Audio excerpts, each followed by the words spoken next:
really great information. That's okay. Oh, Go for it, Suzanne. okay. Hi, everybody. I'm Suzanne Freelow. I'm one of the co-founders of the Haelan House. The Haelan House, our mission is healing the root cause and effects of trauma, creating health, resilience, and wholeness. We put on an annual healing trauma conference here in Central Oregon. I'm not sure where everyone is from, but this year, because we did go virtual. So if you do look up thehealingtraumaconference.com, you will see all the presenters that we had this year, which they were fabulous. So, and I'll kind of turn it over to Cheryl. And do you want to say a few things also, Cheryl, about Haelan House or? Haelan House. Well, first of all, you probably want to know, I'm Cheryl Mills. First of all, you probably want to know Haelan is an old English word for healing. And so we thought that was appropriate for the nonprofit that we created to help individuals healing from trauma.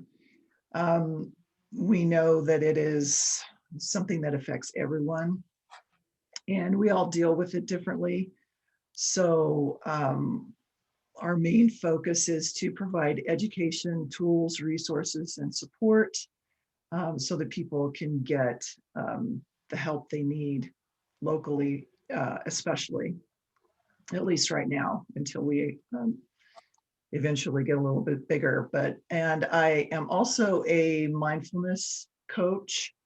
I teach people how to reduce stress through the practice of mindfulness. So my role today here is to give you some tools to work with when things get a little intense, and hopefully help you regulate your nervous system, calm some anxiety, things like that. So thanks for being here. Thank you, Cheryl and Suzanne. The three of us have been trying to come up with a way to collaborate more formally for a few months now. And as we talked more about both of our missions and how aligned the work we're doing actually is, this idea of what it means to bear the holiday spirit when you are missing one person, who's one or more people who's really important to you. And so when we talk about the empty chair, perhaps you're here because you're isolated from COVID or somebody you love can't be with you. The purpose of this conversation will be more directed toward those having suffered loss by death of a loved one who can no longer be with us. So I just want to be really transparent around what the empty chair means for this conversation. However, in that grief is part of the human condition, whether you came today because of an isolation or a COVID reason, it's likely that we've all, or it's certain we all will have experienced grief sometime in our life. So, we hope that the conversation we start here today, as well as the tools we're giving you, will help just keep you on solid ground in some of the more difficult days ahead. So with that, I'd like to pass it back to Cheryl, who's just going to do an exercise to bring us together in this community.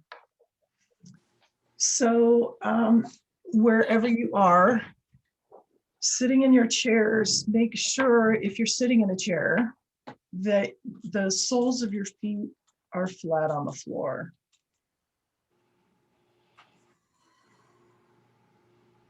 And that your spine is straight, but not rigid. Your shoulders are relaxed. Make sure that if they are starting to creep up by your ears, that you let them drop down. And just let your hands rest in your lap. And if it's comfortable for you, allow your eyes to gently close. If not, leave them open and just lower your gaze.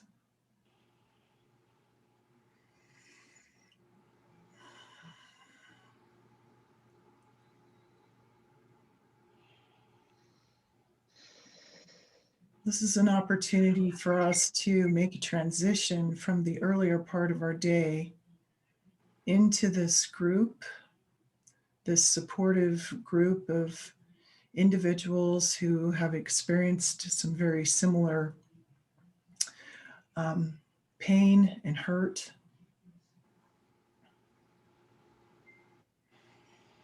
And just allow your attention to settle into your body as you sit here.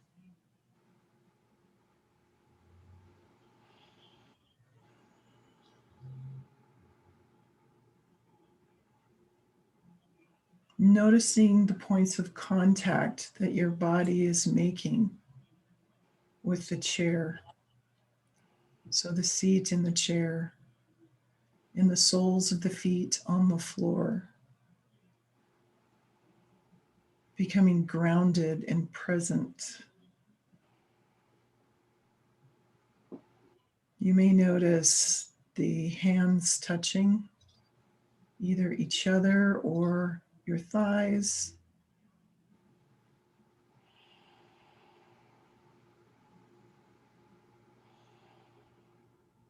You might notice the feeling of clothing on your skin.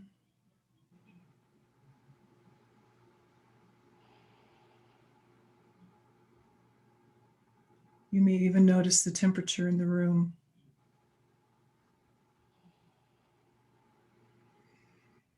And narrowing the attention a bit further, let it settle on your breath. As you're breathing, without trying to control or change the breath, just keep your attention on the breath as it comes in and as it goes out. And back in and back out.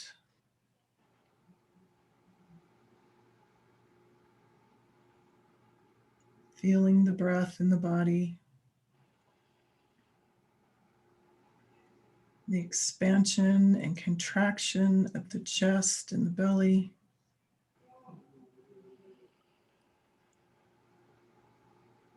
As you inhale and exhale.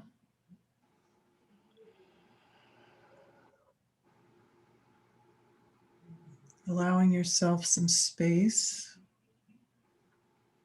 and rest.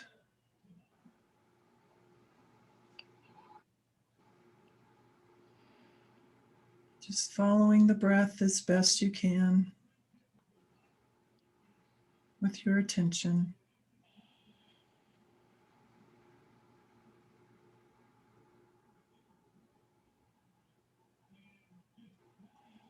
And when you're ready, allow the attention to expand now beyond the body and into the room that we've created here.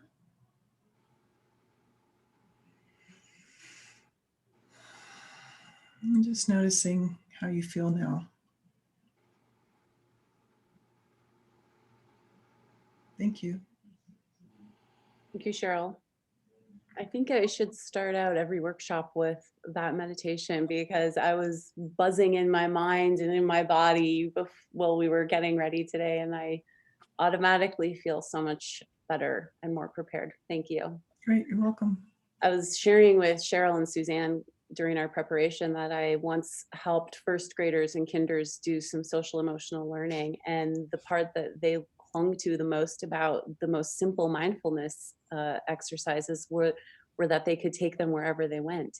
I can do this wherever I am, no matter what. And you know, it's just such a very simple and true reminder for all of us as we venture into what can be really tough times ahead, whether that's COVID, grief without your loved one, or the holidays with the grief of not having your loved one with you. You know, we kind of have an endless list right now of opportunities for suffering. And so to remember that something that Cheryl just gave us is just in our pocket all the time, I think is just really huge. So I'm going to share my slideshow with you guys. We've debated if it's best just to do the face-to-face, but I think that in the spirit of visual learners, it's nice to be able to see what I'm talking about. Additionally, you all should have received a link to this slideshow. So in the event that it's easier to have in front of you that way, or you want to refer to it later on, know that that should be in your email box. Um, let's see here.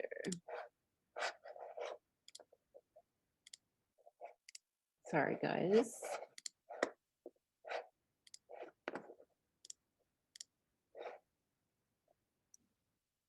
So like I said, what is the empty chair? The empty chair is either metaphorically or literally the physical reminder that we're missing somebody we love, that our tradition has been interrupted, and that there's an emptiness now.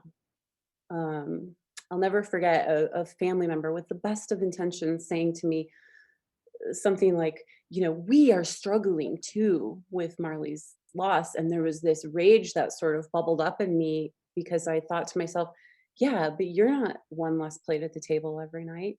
You're not one less bedtime story for the rest of your life. And so as the griever, to really acknowledge that this is a true emptiness, but more importantly, I think if we've got supporters here with us in this group, to know that the tangible feeling of the emptiness in somebody's home is just such a real piece of what we're all facing day to day, but especially at a time when we're so notorious for being together. As a supporter, and I think as a griever, it's important to understand this. It's called the total pain model. And Dame Cicely Saunders, who is known as the founder of hospice, came up with this example.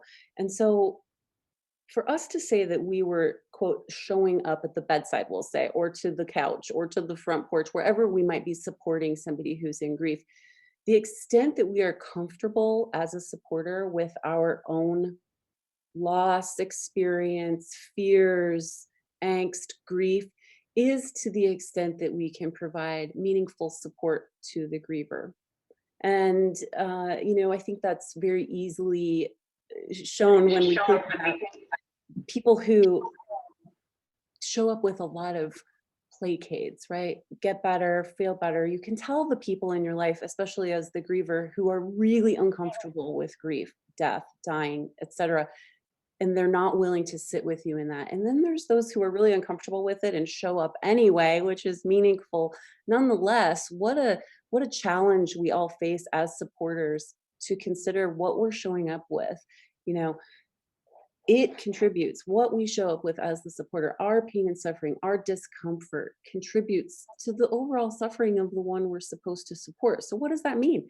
Perhaps it means that you take the exercise Cheryl just led with us in your car for 3 minutes before walking in, so you're clear-minded, so that you're grounded, so that you feel like you have your breath. And maybe, I think anyway, because of what people have shared with me around feeling very nervous to be with somebody who had suffered such extreme losses, people told me that it was hard. They were scared.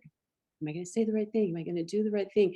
Oh gosh, all these questions and concerns that affected their ability to be with me in my deepest pain. And to be honest, the day after my daughter died, I had a dear friend sit with me who has done years and years and years of this sort of spiritual reconciling work. And he just sat there. He said nothing. He sat there. The only way to fix the grief is to bring back the person who died. And we can't do that. So the quicker as the supporter you can let go of this compelling desire to fix the grief and make it better, the more easily accessible your support will be for the person in grief. So what does support language sound like? It's very tempting as a supporter to offer the shoulds. You should be eating more, you should be sleeping less, you should be out of bed, you should take a shower, you should hang out with these people, you should reach out to we could write a book of shoulds, really.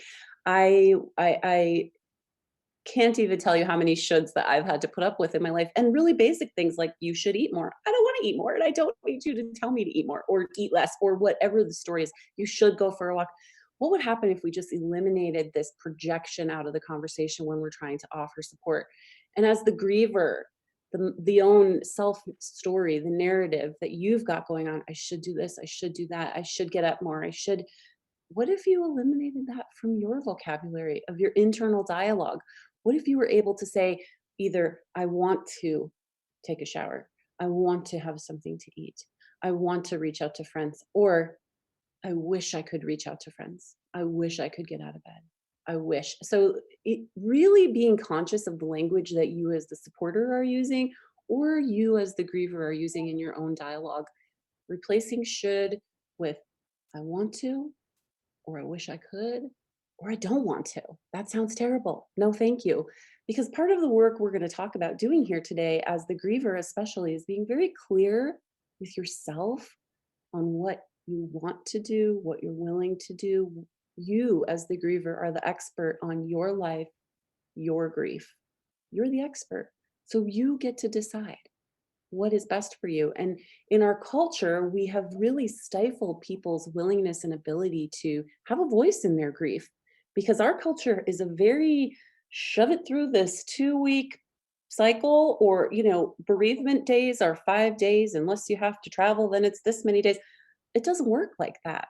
And so how, as the griever, can we give ourselves the freedom to change the language? And here's one way. This should. Um, Acknowledgement of the grief instead of trying to medicate with words. That's a lot of what I've already been saying. But people who feel compelled to soothe the griever with God has a plan, they're in a better place, there'll be a silver lining, someday you'll understand, it was her time. And perhaps when you're talking about somebody who's lived a wonderful life and their time has come to an end, you might know that those things are okay to say, but not to everybody. And it's not fair to assume that anybody wants to hear those things, because especially for somebody like me, who there is no good reason why my daughter died. There is no better, bigger plan. She was killed. Don't dare try and medicate my grief with your words, because that, if we go back to the total pain, is evidence that this person, it's like you can almost see them holding up the mirror, like, these are the things I'm telling myself to make this terrible tragedy okay, right? So it's like getting comfortable again with that total pain scale. What am I showing up with? What am I showing up with? And as the griever, giving yourself, once again, the permission to say, time out. That's not helpful. I know you love me. I wish you knew what to say. I wish I knew what to say, but sometimes there are no words. What sort of language can you have in your toolbox as the griever so your voice is more easily heard, more easily spoken? And I call this next one, competitive grief. I find a lot in my particular case, and if anybody in this group has suffered child loss, you may really understand, but people will really separate their grief of a parent, somebody who in the natural course of life you would expect to die before you. They'll separate that grief from yours, really saying like, well, yours is the worst. Gosh, well, I have grief, but nothing like you. And as a griever, no matter who you've lost, there's this real chance you might already feel like a leper. That's how I would explain it to my best friend. I just feel like a leper. I'd walk into a room and somebody would see my best friend, say, "Oh, hey, how are you?" And then they'd look at me and in the same breath go, "Hi." And it would just automatically set me aside. And I'm not saying that tenderness and landing in a softer place in your community isn't incredibly valuable when you're grieving, but letting go this idea that we have to constantly be comparing griefs, that we have these grief columns. So there's value in connection. And when I go back to the first example where that loving family member with the best of intentions said that about missing my daughter too, I kept thinking, instead of saying, I've lost her too, and we're having such a hard time too, it would have meant so much to hear, I miss her so much too. I want you to know that our family is missing her too. There's just a little difference in that language where it releases this competitiveness that can occur when we're comparing how much I've lost versus how much you've lost, how badly you hurt because your loss is worse than mine. The truth of it is, your loss is the worst because it's yours. No matter who it is you're grieving, your loss is the worst because it's yours. And so I challenge us in our cultural shift with grief to really step away from this competitive grief idea and allow for more connection. Where can we find the common language, the collective grief? It's not your grief, it's not my grief, it's our grief. Even in families, especially as we think about loosely being together over the holidays, whatever that might look like for your family with COVID and everything. Um, in my family, there's some people who are saying to us, "You must be having such a hard time." And I sort of want to shake them and say, "But aren't you too? She was also part of your tribe." And so I think they're saying that because they're trying to honor the hierarchy of grief. I'm her mother. Yes, of course, it is different for me.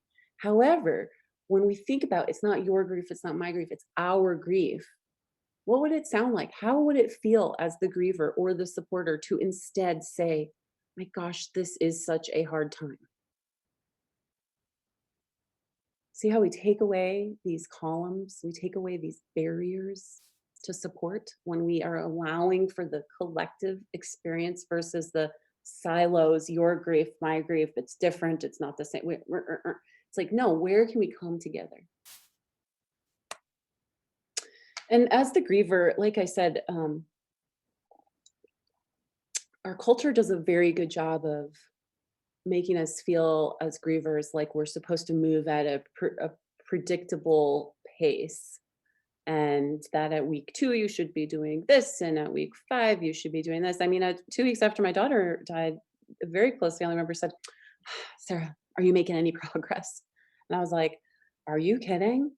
I don't even think I've hit halfway falling down this well. I am still living with the shock 5 million times a day that this is my reality, that she's gone.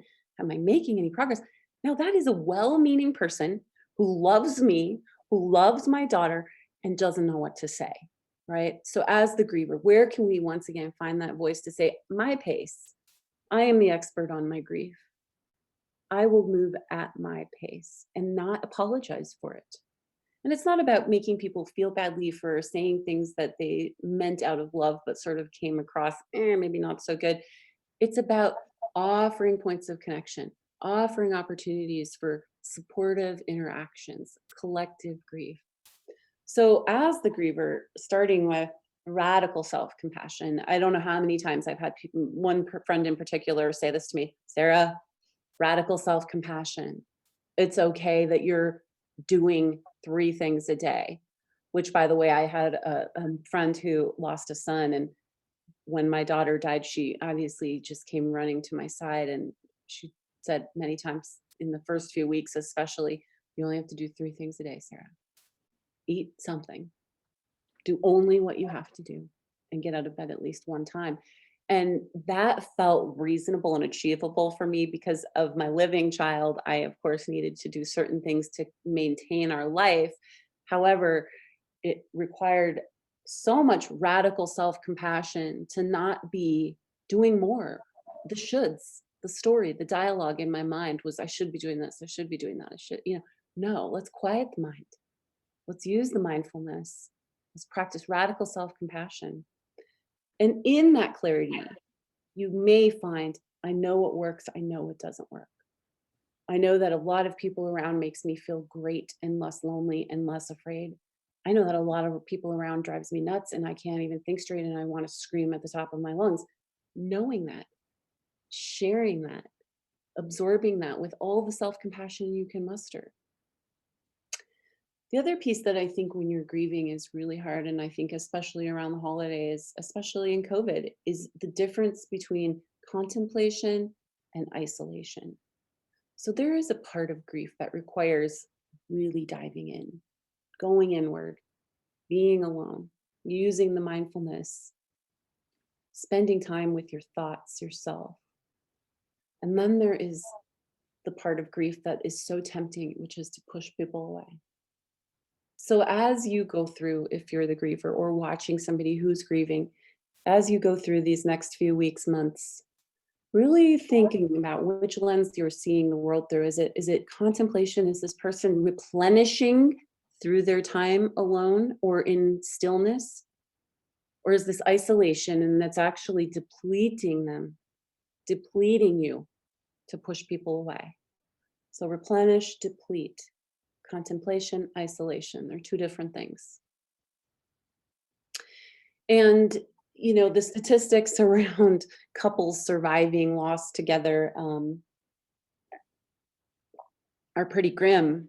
And so this is from both my clinical and personal experience that in a unit, whatever your unit might be, to have separate and robust support systems is really, I mean, almost mandatory to make it through. Um, I always have this image of toothpicks basically topped on one another point to point, like the very finest point to point. And the slightest breeze whew, is going to just, the whole system comes crashing. And so when you have two people or three or four where they're tip to tip balancing act and the slightest breeze comes, they're not going to catch each other. They can't because they too have toppled. So how can you as a supporter encourage these kind of separate and robust support systems for a unit? And as the griever, how can you either accept that support from somebody other than someone in your direct unit? How can you encourage the other person in your unit to receive, ask for, or accept a support system that's available to them? Because like I said, it's just toothpick to toothpick, and uh, two people, three people, four people who are living that balancing act really can't be there to pick up the pieces for each other. Sarah, can I ask a question around that? Sure. Also the isolation versus contemplation. How do we start a conversation about that if you're concerned about somebody that might be potentially isolating themselves? Yeah, Um, I think that when I talk about the new languages of grief, and if in a little while, Suzanne, that will answer part of that question, and we can dive a Wonderful. little deeper into Perfect. that. Did you have a Yep. different question? Great. Thank you. No, no, No? that was, so I'm sorry. I must be jumping ahead here. That's okay. That's okay. I'm glad you asked. So this is the idea that I've come up with. Having watched, I don't know, maybe 1,000 people die through my hospice experience and worked with their loved ones, and then even the people who I hold most dear die before me. I've had to really struggle to find my voice. And the gift that I've held in that I had the hospice experience is that I showed up to incredible grief with a toolbox that most people don't have. That gift is not lost on me because I've watched the people closest to me muddle through without these tools. Part of the reason why I give these talks, open up these conversations, because it doesn't have to be so hard. If we could just fill up our toolbox a little bit more, we might more quickly find the language we need to either offer the support that's necessary or ask for what we need as the griever. So I've come up with this idea of the new language of grief, which is a way for us to more deeply assess the language somebody's speaking through their grief. And like we said a few slides ago, trying to use words for medicine, when really maybe just holding the space is what a griever might need, is the foundation of this. However, I also realize that our culture especially is not equipped with tools to either begin the conversation or keep the conversation going or ask for what we need. So we're hoping that this new idea might help people really be able to hone in on what will work for them. So the way in which care is given can touch the most hidden places. And that again goes back to this total pain model, right? A nurse comes into a hospital room, injects the medication, walks out. There's proof that the nurse comes in, makes eye contact with the patient, asks them a question about themselves, takes 10 seconds to breathe with them, says, now I'm going to give you the pain medication, connects with them, it works better. I mean, we can think about somebody who's listening to us tell a story and they're like this, and they're checking their phone. We don't feel heard. Somebody who connects with you, you feel heard. And so as you are the griever or the supporter, really considering, am I fully present to what this person is saying? So this came to be when not too long ago, my husband said to me, I feel really sad, Sarah, because I don't think I wish that you spent more time talking about Marley's memories with me. I'm sad that you don't do that.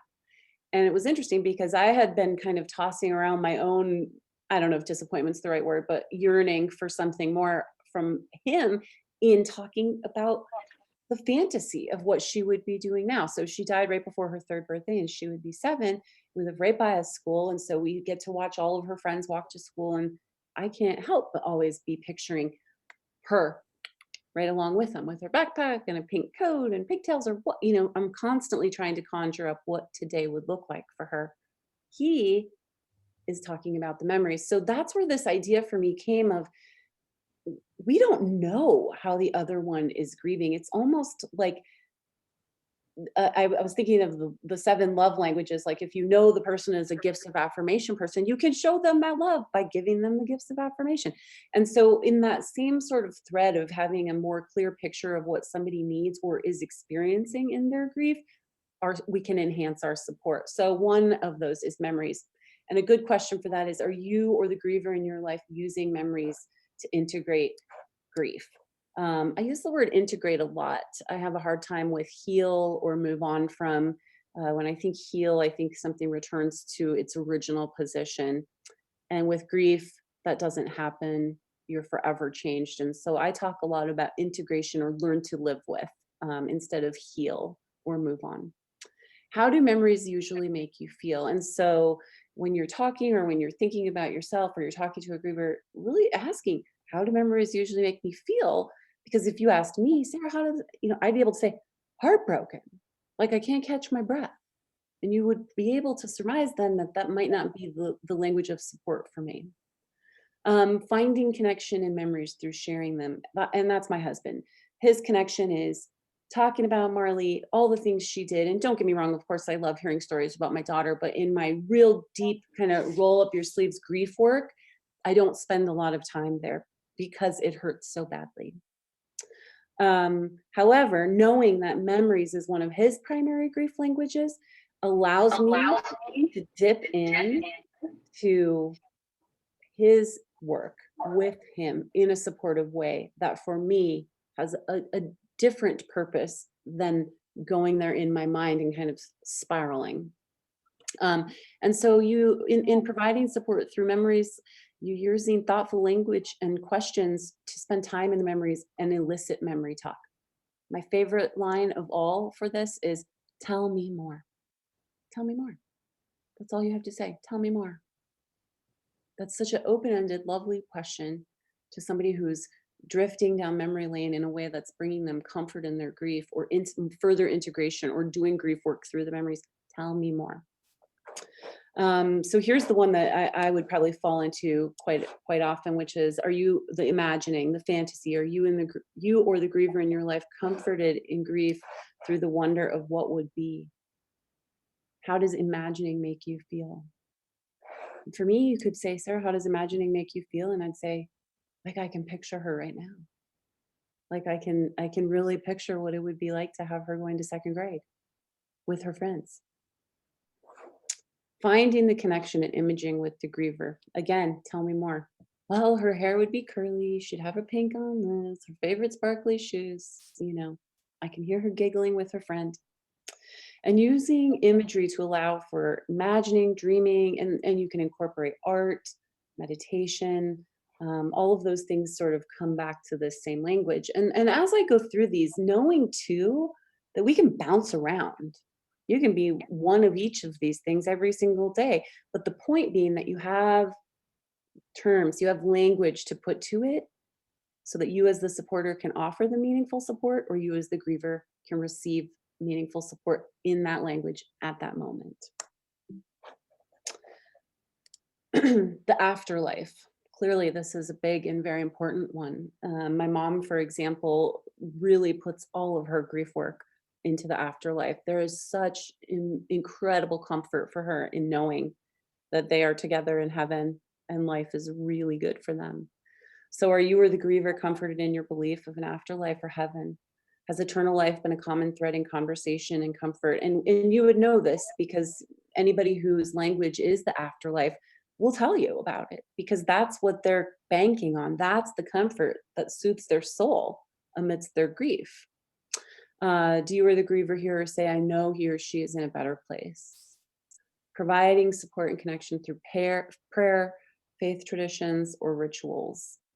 It's an incredibly meaningful way of providing support. And once again, you might have all of these going on, but our point is that you can put the language to it. Physical. Are you or the griever struggling to be still? These are the folks who start running marathons, start heading to the gym, start walking. And I'll tell you that for me, walking has been an incredibly important piece of my grieving. Walking. In the first weeks, months, I would literally walk all night long in my neighborhood till 6 a.m. I would just walk because sitting still was not an option. Being quiet was not an option. Being alone with myself, like I needed to be moving. And so this is a really important thing to understand because sometimes a supporter might be compelled to say, you need to rest, you need to sit down, can't I get you to no, pay attention. What are they saying to you with their constant movement? Does physical exercise provide a sense of calm and meditation? What a perfect question. You're having concerns for your very physically driven griever. You say, is this providing a sense of calm and meditation for you? By Can golly, I, yes, it is. can I just pop in real quick, Yes, Sarah? please, please. Meditation, most people, when they think of meditation, they think of it as being a still practice, and it isn't necessarily. There are other ways to practice meditation that are very active in terms of yoga, different types of yoga, the walking meditation that you mentioned. There are visual meditations. So just because you hear meditation doesn't mean that's necessarily a still practice. Very true. Yeah, for example, yoga, fast yoga is probably one of the quickest ways for me to get to a meditative state because what is meditation? It's clearing of the mind.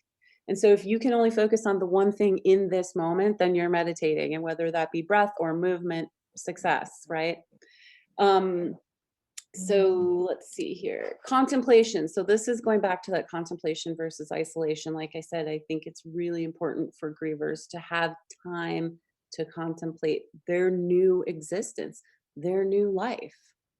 Whether, I mean, that it's not a life likely anybody wants, but here we are, right? And so it takes time to integrate that, to learn to live with that. And that often requires some quiet alone time. So, Suzanne, back to your question. Are they comforted by silence and contemplation? Because when somebody is doing the isolation, it's not because they're comforted by silence and contemplation. It's because they are uninterested in talking to somebody or hearing what somebody has to say or don't have the energy for it. Like those are all different answers than, oh gosh, no, I'm replenished by my time alone. So that too is a question to open up the conversation with somebody who perhaps you're concerned, is this isolation or is this contemplation? Are you replenished after your time alone or are you depleted?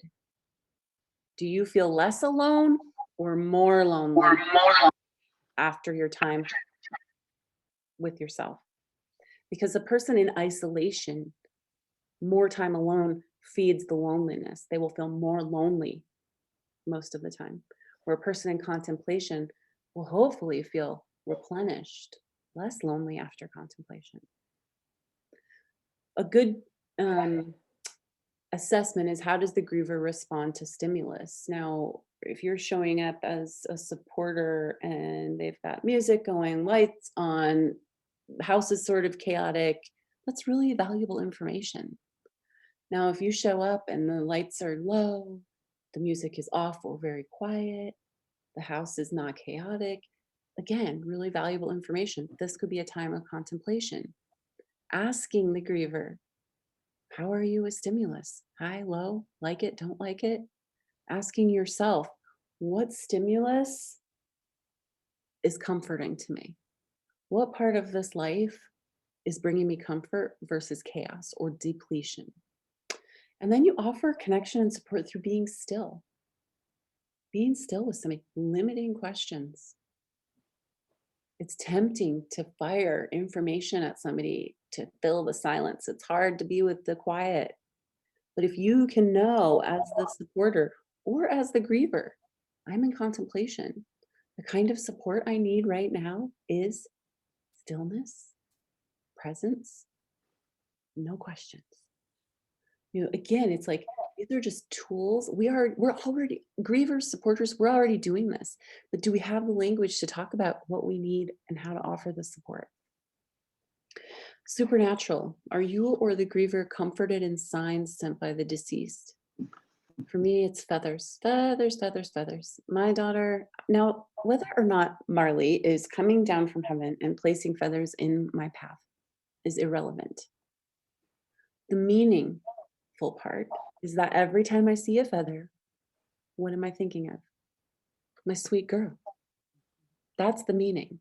The meaning is not where did the feather come from? Could it have possibly been put there by Marley? It doesn't matter. The point is that Marley died and suddenly feathers were everywhere in my life. So now, forever and ever, every time I see a feather, it's going to be me taking a breath, thinking about her, picturing her, loving her, letting her feel close to me. So are you or the griever comforted in signs sent by the deceased? What is the sign you or the griever has identified as meaningful? This is such a great question. Have you ever seen any signs of your loved one? Yeah, I find dimes everywhere. Suzanne was telling us that butterflies and rainbows represent those people to her. Offering support and connection by sharing in that belief and by sharing signs as they appear. Now, if I had a nickel for every time somebody I love has sent me a picture of a feather, I'd be retired. And it is a gift every time because you know what? It's the meaning. I know in that moment they too saw a feather and they too stopped, thought of my sweet daughter, let her love and spirit pour over them enough that they'd take a picture and send it to me. So, what an incredible way of offering support because they know feathers are my language. So, I just gave a lot of information. We'd love to put you guys in little breakouts for a few minutes and send you off with the questions, kind of reflecting on what I just shared. What is your, and it doesn't have to be, it doesn't have to be that you share your exact language. It can be anything you want about what I just said, and I will put it in a chat so you guys can see these questions again. But we'll give you a few minutes to talk about it and just reflect on what I said makes sense to you, if it's totally bizarre, if you can totally relate. So here we go.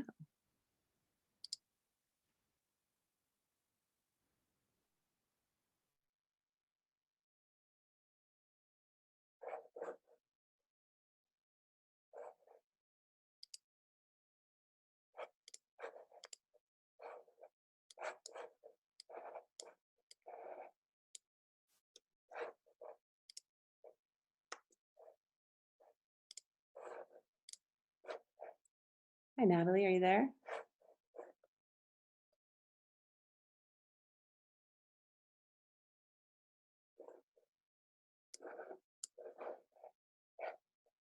I wonder if you're on mute.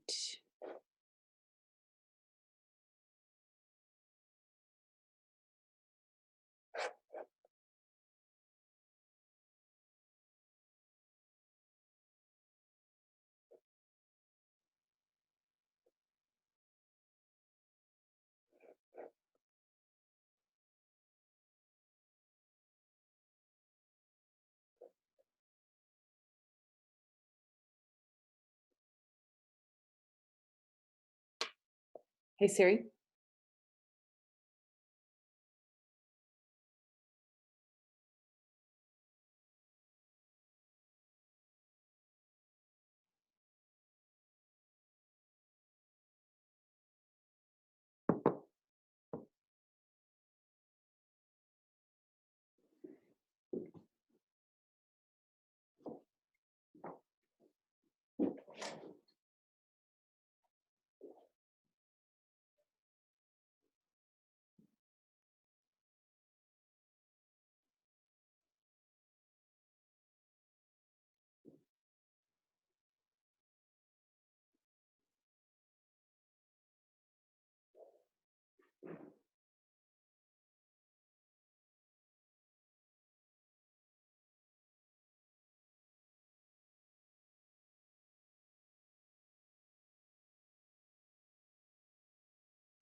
Hello?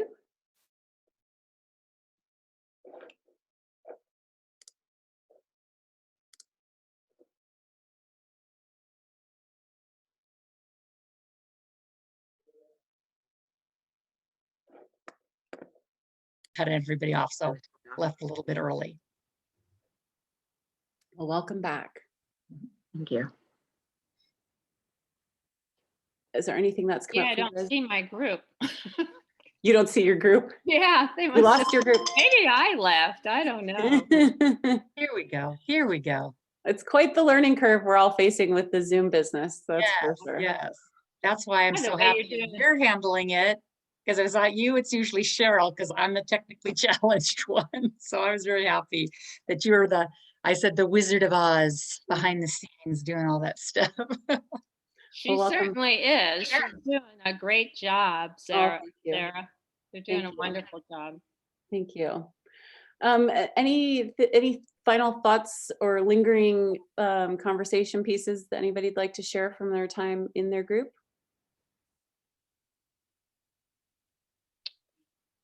No? Okay. Well, I'll share something from our group. These questions, I mean, something came up that depending on who the loved one that you lost, whether it's a child, a spouse, a sibling, whatever, I think those questions were kind of pertinent for everybody or anybody, dealing with the loss of a loved one, so yeah, I think that's what we kind of learned, at least in our group. We talked a little bit about that. Yeah, so.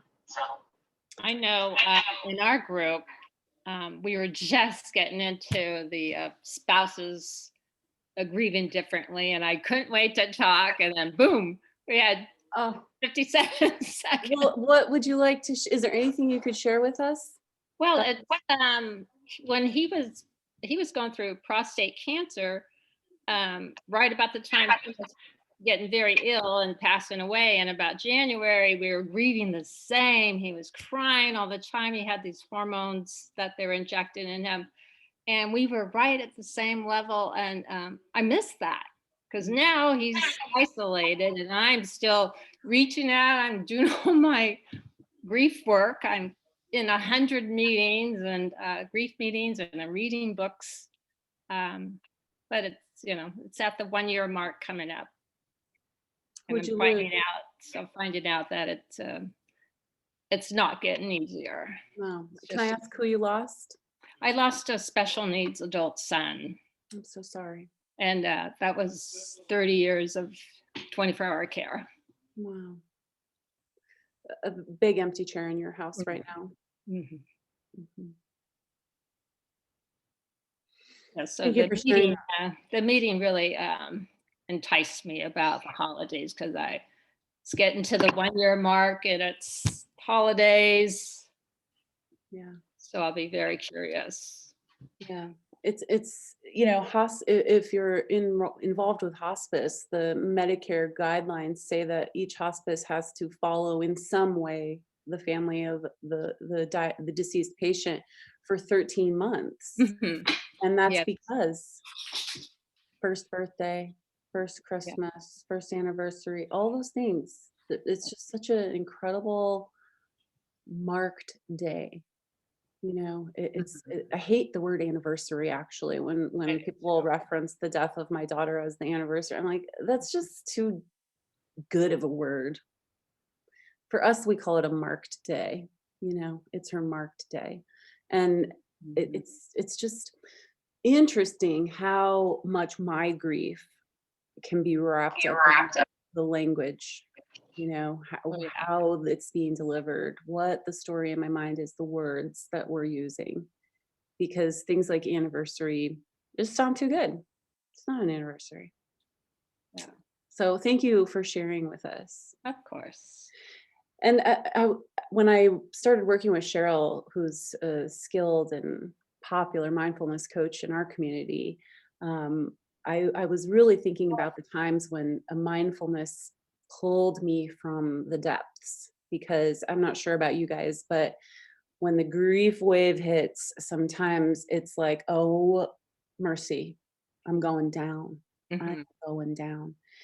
And in particular, I can remember my first Mother's Day. So Marley died in September, and then my dad died in December. And so I think Mother's Day is about when I came to, when I where I can actually kind of remember what was happening in my life at that point. And I remember that Mother's Day and feeling like I was going to die. I just really felt like I was going to die. And I called a good friend who had lost a son in a car crash. And she said, Sarah, take off your shoes, put your feet in the grass. And she walked me through almost an identical exercise like Cheryl did with us at the beginning. And it was incredible that in the span of 5 minutes, I went from knocking on death's door to, okay, I'm a human being on earth again. And so I just really am excited that you guys are able to be here with us today and hopefully pick up some of these pocket mindfulness exercises, especially like I said, as we go down this path into the next few months. So with that, I'll pass it to Cheryl. Where did she go? Oh, there she is. Okay. Where I'm are you? here. You're right below me in the Brady Bunch. Okay. Yeah, in the Brady Bunch Hollywood Squares thing. All right, so we're gonna try another one here. And this one is called Tonglen. I don't know if anybody is familiar with that, but it's another exercise. So if you are willing, sitting, taking your seat again so that the soles of your feet are flat on the floor. Eyes gently closed or lowering the gaze.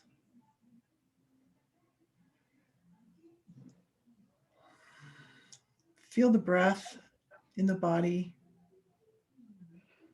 Let it be relaxed. Bring your attention to sitting here, knowing that you're sitting here. And imagine just dropping your attention into stillness and silence.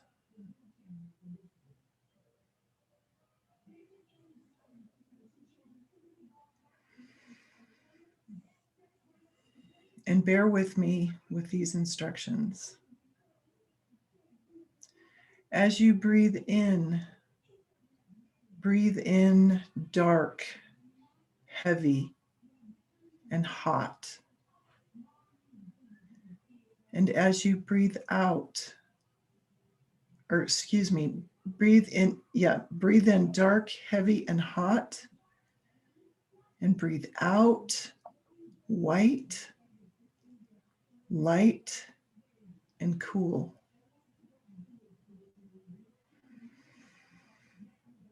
So breathing in dark, heavy, and hot.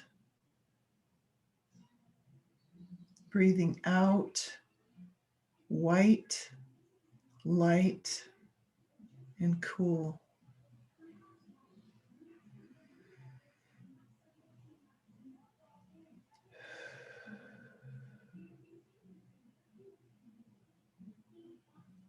Breathing in dark, heavy, hot. Breathing out white, light, and cool.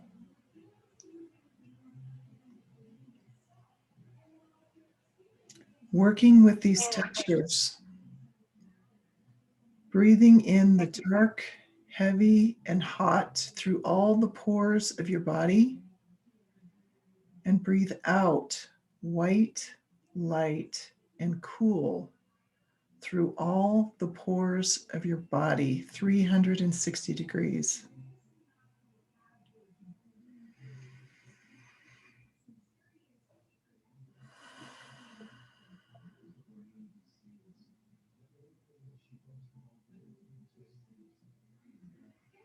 Keep it going. Breathing in the dark, heavy, and hot through all your pores. Breathing out white, light, and cool through all your pores, out through your feet and out through the top of your head.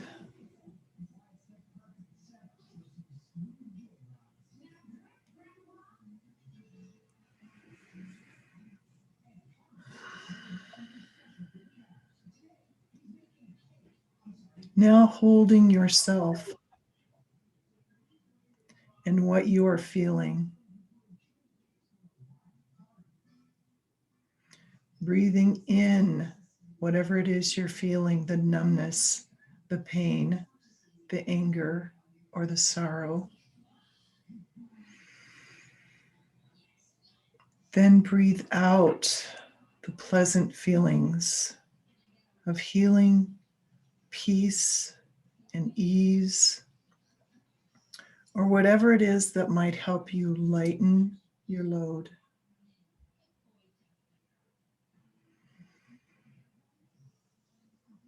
And repeat. Breathing in the numbness, the pain, the anger, the sorrow. And breathing out peace, ease, healing, contentment. Whatever it is, you fill in the blanks. Transforming the dark, the heavy, the hot into light, white, and cool.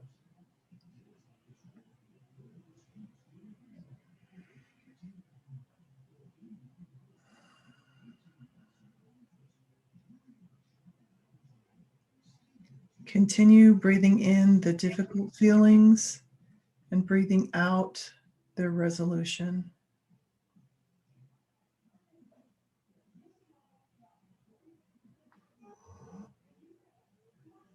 Turning them around.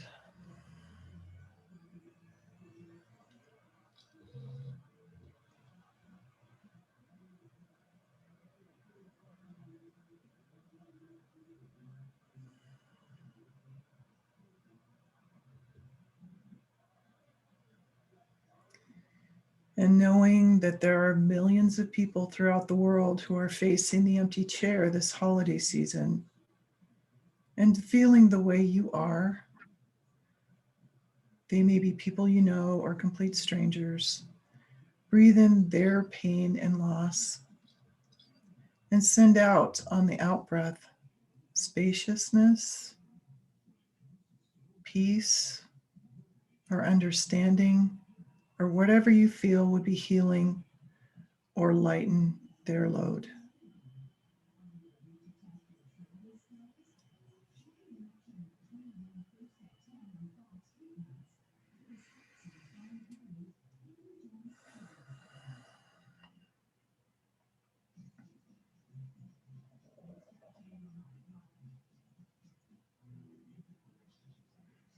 Sending compassion, light, coolness to all of those who are facing the empty chair.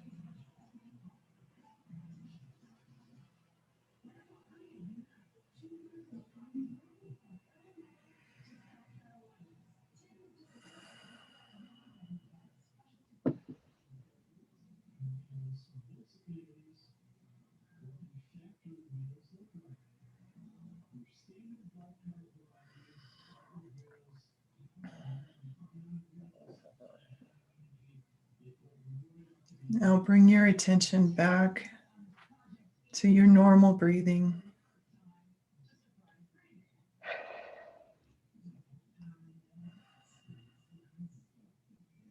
Just sitting with the breath,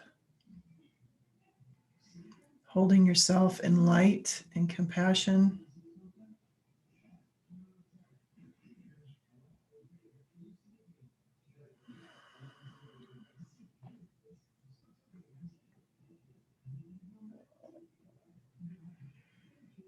when you're ready,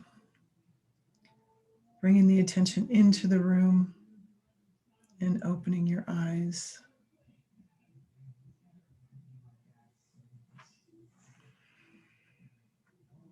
And I'd be interested to know how that was for any of you who are willing to share. Mm.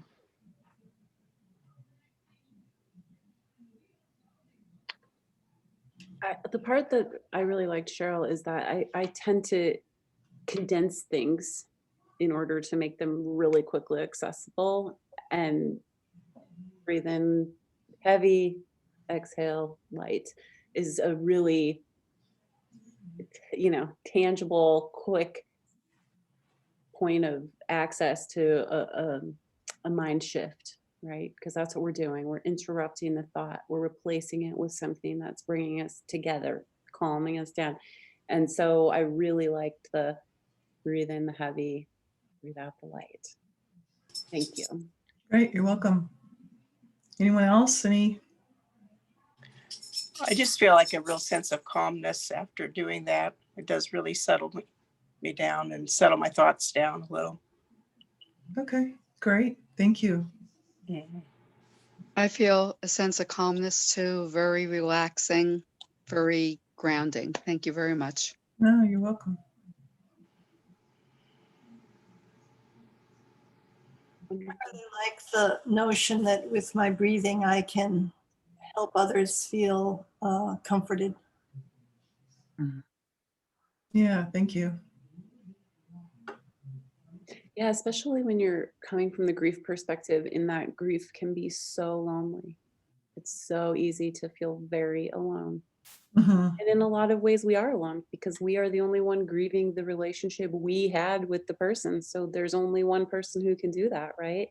Mhm. But in order to open it up to the collective suffering, I think is an incredible, not only perspective, but way to give back. Mm. Right. Yeah. I was Um, just gonna say I loved it too, but for me, when it's almost like I wanted to breathe in the light and breathe out the heavy. I wanted to like let go of that. So for me, it was almost, I felt like the opposite. It gave me the same feeling as you ladies, like the calmness and the grounding feeling. But when you were saying that, it's almost like, wow, I almost feel like it should be the reverse, you know? And I think the reason that it's like that is to allow yourself or give yourself permission to feel what you feel. Yes. Take that in rather than pushing it away. Allow it to be here, allow it to be in, but not stuck here. And then breathing it out is transforming it into something that is not stuck. It's not stuck here. And then being able to share that light with others who might be feeling the same way. That makes so much sense. So thank you for that explanation, because that's what was kind of going in my mind. Yeah, you're welcome. Yeah. Well, as we move along, because suddenly we're down to 12 minutes, which is, know. Oh, I know. we wanted to talk about ways to honor, ways to remember, and ways to move past some of the other dangerous or uncomfortable emotions that can bubble up when we're staring at this empty chair. So Suzanne is going to take us to part of that, and I'll pull up the slides for us. And yeah, I was telling the girls, Sarah and Cheryl, that I'd kind of like this to be kind of a conversation or a dialogue. But so what I would love for you ladies to do, I don't know if we have any gentlemen on this call. So anyone to make any comments in the chat box, just to honor your loved one, because I know we're all coming from, what I started to say, whether we have the loss of a child, a spouse, a sibling, a friend, whatever that is, it doesn't matter. This languaging that Sarah's talking about really can apply to all of us in any of our situations. But so I'm just going to share a little bit about my story, the loss that I'm feeling, or my empty chair. My sister, Tanya, I lost her to suicide 6 years ago. It was October 1st, 2014. And because of this section, you know, honoring and guilt, a lot comes up for me with that because in the one side, because my sister, I think something that as we were preparing for this, it's not always a Hallmark Christmas, right? It's not for some of us. And my sister, unfortunately, she kind of struggled with the loss of our mother. And so she wasn't always happy at the holidays. You know, she'd put on a smiling face and that happy face because I have two sons and the sun rises and sets on my sons. And so she was kind of there, you know, for them, you know, and putting that happy face because she was a very loving, giving person. So again, this for me, when I hear about this honoring and also that guilt component, when my sister passed away, so October, a month before Thanksgiving and 2 months before Christmas, that probably wasn't the happiest of Thanksgivings, but yet, and what do they say was the best of times, the worst of times? Because for me personally, it was an opportunity for me to fully relax into the holidays for me. Because for me, when I felt bad for my sister because she was uncomfortable. She was only there, you know, because of, you know, I enjoyed the holidays or to be there for my sons, right? But I was always thinking, what is Tanya feeling? How does Tanya feel about this? I know she, you know, doesn't really want to be here, you know, kind of thing in this situation. And so it was tough. So for that first year, even though it was tough that she was gone, it was almost a sense of relief, like I can fully relax and enjoy that holiday for myself and for my sons, you know? And so, you know, it's that kind of, you know, feeling, gosh, you know, the guilt, the honor, that kind of thing. But the way going into that honoring thing, because she was so giving, things that I do now to honor her memory. Um, I've done those. They have a giving trees, and you can take, and I'll say like a child and an age that you buy a gift for. You know, so I kind of do that in her memory. Or one year we adopted a family and just bought gifts for the entire family. So again, this was a way for me to honor my sister and her memory. Um, Another thing for me, she, even though it wasn't Hallmark Christmas, she was always collecting Hallmark ornaments. And so every time, so I literally have, well, each year I'll do a different tree. And one of my favorite trees, an angel tree. And again, it makes me think of my sister. And I will buy a Christmas ornament in her memory. So I'm always adding an ornament, you know, of an angel because I think she's my guardian angel. In fact, there's something I wanted to share with you guys. This was a gift my sister had bought me, and I'm not sure if it was Christmas or my birthday or just because she gave it to me because she was so giving. But it's so one has my name on it, Suzanne, and the other has Tanya on it. And then it says, sisters are guardian angel of each other's hearts. I think I got. Oh, she got muted. You're muted, Suzanne.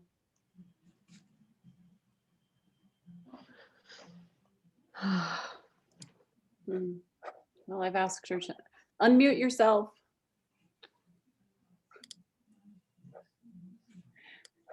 Hopefully Suzanne can figure out how to unmute herself. But I think, you know, what she's saying too is what are these tangible actions that we can take in honor of our loved one? And in my family, we'll typically at Marley's birthday and at Christmas buy for a girl who is the same age that Marley would be. And, you know, maybe that's not within everybody's realm to buy additional gifts, and that's understandable, especially these days. But what would it mean to sign their name on your card, or if you're a supporter, to include the person who's passed in the message? when we get Christmas cards that still include my daughter's name, it's like the greatest gift. Because there is, again, like if we were going back to say the feathers or the dimes or the dragonfly, it's that meaning, it's the acknowledgement that she is still very much a part of our life. And so honoring her, there's like a, I wish I understood hashtags. I really don't understand what you do with them or where they go once you use them, but I know that there's a hashtag that says hashtag say their name. And what does that mean? It means say their name. How better could we honor our loved ones at the table, around the tree, sitting over breakfast on a snowy morning by saying their name, by having the permission as a supporter to continue to say the name of the one who's no longer with us.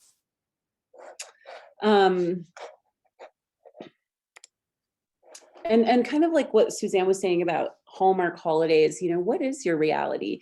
Is the vision that you're shooting for, is the vision that you're trying to create one that's filled with joy? Is that achievable? Is that obtainable for you? To this day, when somebody says, how are you? I'm 4 years post losing my daughter. I still cannot say fine, good, great, trip. No, I've graduated to okay. I'm okay.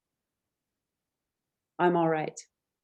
I'm surviving. I'm hanging in there. You know, this is what I've graduated to. So thinking of what vision am I trying to create for myself?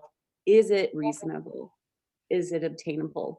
If I am trying to say, Sarah, you are shooting for the best Christmas with the happiest memories and Christmas carols and cookies and the whole thing, like, no, that's not achievable, obtainable, or reasonable for me. What is? Moments of joy with my children, meaningful memory making with the people who are going to be in my home, honoring my daughter. Those things are reasonable and achievable. So there's no premeditated disappointment for myself or those around me.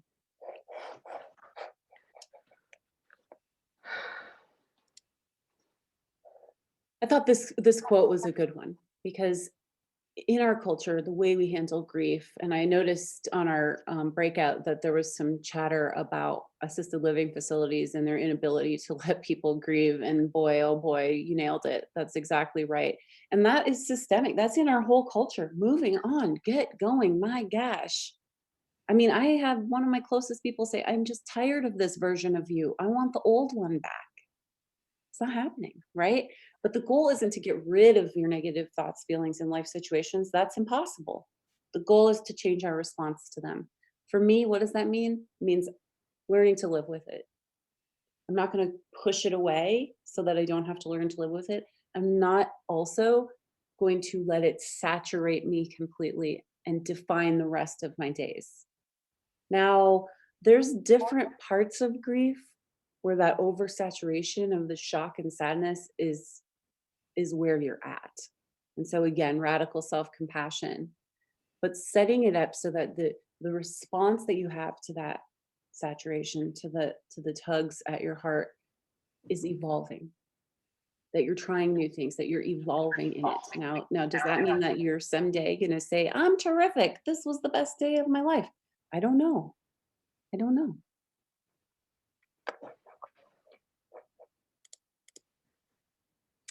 A lot of grief, a lot of the tragedy of losing somebody we love is the lack of control.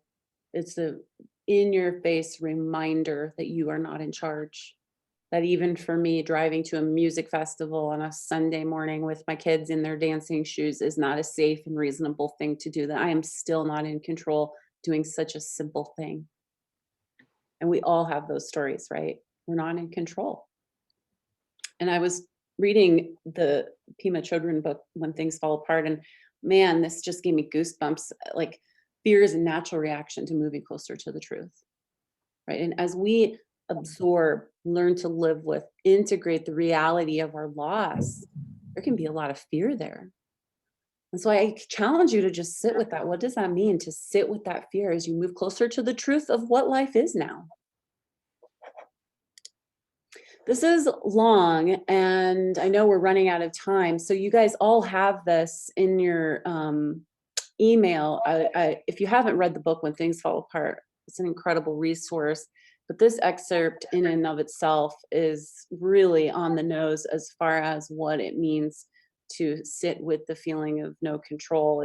She talks about don't resent being hot in a hot room, instead be with the hot. And that's exactly what Cheryl was just saying. It's like, be with it, let it in, develop a relationship with it. And when I think about that in terms of my own grief, I had to get to a place and continue to work on being in that place, evolve that this now is the relationship I have with my daughter. This is what it looks like to be her mother. And I would do anything in the world to be her mother. And sadly, that's what this is right now. This is my new role. And so this excerpt, when you get the chance, I hope you go back to read it, just talks about what it means to be in relationship with the truth. And I've tried to hustle a little bit here, but would I say, what are my achievable, obtainable, and reasonable goals for, say, the holidays? I have 2 other living children. I have to allow myself to feel a moment of joy. I may never be happy, but I do feel moments of joy. I do feel love and satisfaction and contentment here and there. Every day, here and there, intermittently. And in our culture, we have been forced, I think, a lot of the time to sort of pick a lane. You're either grieving or you're better. You're either happy or you're sad. You're hot or you're cold. Well, my challenge to you is to be both. I am grieving the loss of my child. I am so grateful to have my 2 children alive and well in my home. I am both all the time. So I challenge you, what would it mean in your life, in your grief, or in the support you're offering to somebody, to erase the line? You don't have to pick a lane. And that's the slideshow. And we were going to have Cheryl do another meditation. I want to be conscious of the time, and not sure if we should try and squeeze that in. So do the meditation. Okay, good. Cheryl. So Cheryl will close us with the meditation. I will put our websites in the chat. Thank you all for being here. I honor your willingness to be vulnerable, to face this type of pain and suffering head on, to commit to the integration and the learning to live with. And please reach out to either of us, our groups, for any continuing support, ideas, feedback. We're very open to that. So I'll give it to you, Cheryl. Thank you. Thanks, Sarah, for this opportunity. And thank you, everyone, for being here. I'm just going to send you off with a short meditation for setting an intention. So again, let's take our seats like we have before, letting yourself settle into a relaxed position, eyes lowered or closed. And let your attention rest on your breath. Feel it come in. Feel it go out. Just letting it be however it is. Reflect on what you learned in this workshop and what you would like to take away in the form of an intention going into the holidays. It might be to honor your feelings. It might be to take a few minutes out when you feel overwhelmed, just to breathe. It might be to remember to ask for what you need. It might be to do something else to take care of yourself,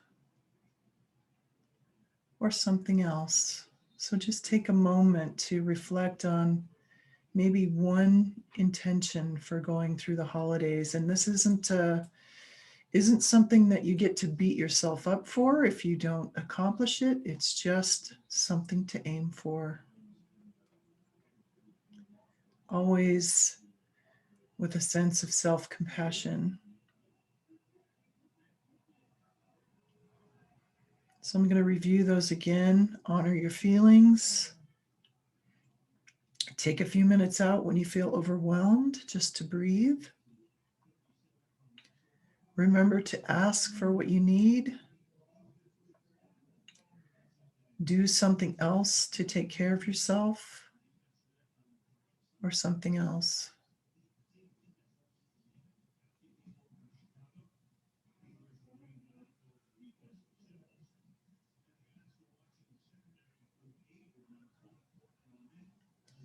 And in preparation to leave and enter the rest of your evening, take with you a feeling of support and compassion, which you can recall and practice at any time. Let a sense of lightness and love permeate your being. Rest in that.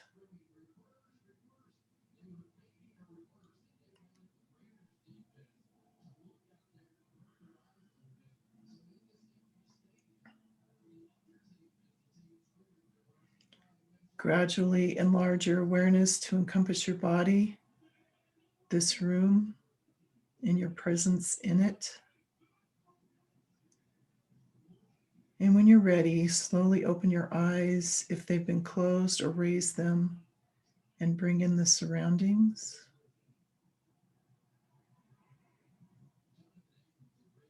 And may you all be well. Thank you. Thank Thank you. you very much. Thank you so much. And please stay apprised of what we have going on. Like I said, check out our websites. We both do events regularly like this. Sign up for our newsletter, follow us, all the things that people do these days. We would appreciate your clicks and support and all those feedback, words of wisdom. Take care. Thank you Thank so much. you. Thank you so, so so much. much. Appreciate it.